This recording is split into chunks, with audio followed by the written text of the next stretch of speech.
जी और कृष्ण जी के 3 ऐसे भक्त जिन्होंने खुद में ही घमंड कर लिया। आओ देखें इस वीडियो में, लाइक शेयर एंड सब्सक्राइब जरूर करना। कहानी इस प्रकार थी। एक दिन श्री कृष्ण अपनी द्वारिका में रानी सत्यभामा के साथ सिंहासन पे विराजमान थे और उनके निकट ही गरुड़ और सुदर्शन चक्र भी उनकी सेवा में विराजमान थे। बातों ही बातों में रानी सत्यभामा ने व्यंग्यपूर्ण लहजे में पूछा, हे प्रभु, आपने त्रेता युग में राम के रूप में अवतार लिया था। सीता आपकी पत्नी थी, क्या वे मुझसे भी ज्यादा सुंदर थी? भगवान सत्यभामा की बातों का जवाब देते उससे पहले गरुड़ ने कहा, भगवान, क्या दुनिया में मुझसे भी ज्यादा तेज गति से कोई उड़ सकता है? तभी सुदर्शन से भी रहा नहीं गया और वह भी बोल उठा कि भगवान, मैंने बड़े बड़े युद्धों में आपको विजयश्री दिलवाई है, क्या संसार में मुझसे भी शक्तिशाली कोई है?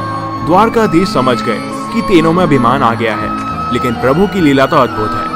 तो श्री कृष्ण मंद मंद मुस्कुराए ये सोचने लगे कि कैसे इन तीनों के अभिमान को नष्ट किया जाए। तब भगवान ने फैसला लिया और गरुड़ से बोले कि गरुड़, हनुमान को बुला लाओ, उनसे कहना कि भगवान राम माता सीता के साथ उनकी प्रतीक्षा कर रहे हैं। गरुड़ भगवान की आज्ञा लेकर हनुमान को बुलाने के लिए उड़ चले। इधर श्री कृष्ण ने सत्यभामा से कहा कि देवी, आप सीता के रूप में तैयार हो जाएं, और स्वयं श्री कृष्ण ने राम का रूप धारण कर लिया।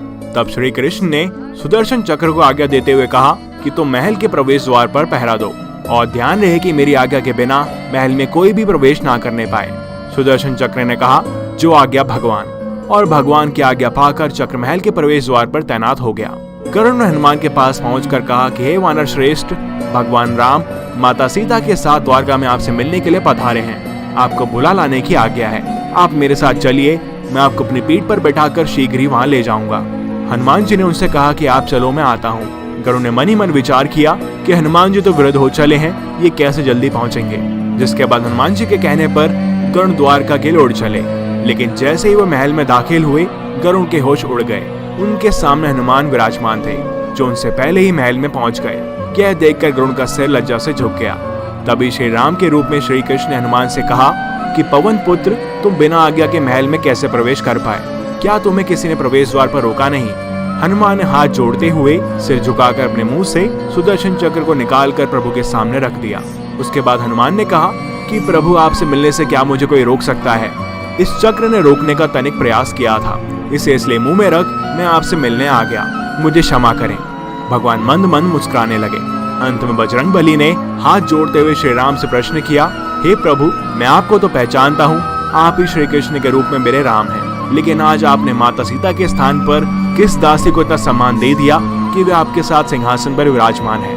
और ये सुनते ही रानी सत्यभामा का अहंकार चूर चूर हो गया। रानी सत्यभामा, सुदर्शन चक्र व गरुड़ तीनों का गर्व चूर चूर हो गया था। वे भगवान की लीला समझ रहे थे। तीनों की आंखों से आंसू बहने लगे और वे भगवान के चरणों में झुक गए।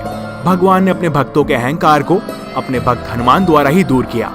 अद्भुत लीला है प्रभु की। इतना ही नहीं, बजरंगबली ने बहुत से लोगों का घमंड तोड़ा है। इसलिए हमें कभी भी अपने ऊपर अभिमान नहीं करना चाहिए, क्योंकि कोई और हमसे ज्यादा बलशाली या बेहतर हो सकता है। सच्चे बजरंगबली के भक्त बस भक्ति और समाज सेवा के साथ साथ धर्म की रक्षा करते हैं, उस पर अभिमान नहीं। तो बोलो जय श्री राम। हम ऐसी और कथाएं आपके समक्ष लाते रहेंगे। इस वीडियो को लाइक और शेयर जरूर करें। साथ ही हमारे चैनल को सब्सक्राइब करना ना भूलें। जय बजरंगबली।